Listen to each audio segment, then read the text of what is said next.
Hello friends, இன்றைக்கி finches 6 எப்படி separate பண்ணலாம்னு சொல்லிட்டு பார்க்கலாம். இப்போ பார்த்தீங்கன்னா, நம்மகிட்ட இப்போ 70 ஜோடி ஃபிஞ்சஸ் இண்டிவிஜுவலாக இப்போ அப்டேட் ஆகிட்டு இருக்குது. 70 ஜோடி ஃபிஞ்சஸுமே இப்போ 6 பொரிச்சிருக்கு.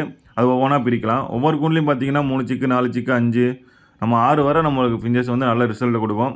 இப்படி ரிசல்ட் கொடுக்க நம்ம வைக்கிற ஃபுட்டு தான் நம்மளுக்கு காரணம் மெயினாக. நான் வாரத்துக்கு 4 நாள் எக் ஃபுட்டு கொடுக்குறேன். ரேட்டு இப்போ கம்மியாக தான் இருக்குது. கம்மியாக இருந்தாலும் எக் ஃபுட்டு வாரத்துக்கு 4 நாள் கண்டிப்பாக கொடுத்துருவேன். ஒவ்வொரு கேஜ்லையும் 4 சிக்கு, 5 சிக்குன்னு கம்பல்சரி நம்மளுக்கு இறங்கி தான் இருக்கும். இப்போ நம்ம ஃபிஞ்சஸ் 6 நெஸ்ட் அவுட் ஆனதுலேருந்து பேரண்ட்டிருந்து 10-15 நாள் பேரண்ட்டே வச்சுருப்பேன். அதுக்கப்புறம் பேரண்ட்டே பிரிப்பேன். இப்போ 6 கூண்டை விட்டு வெளியில் வந்தோடனே நான் பாக்ஸை கழட்டிடுவேன். கழட்டினோடனே பேரண்ட்டே பாக்ஸை கழட்டிட்டா மறுபடியும் பேரண்ட் முட்டை விட்டுறதுனால பாக்ஸை கழட்டிடுவேன்.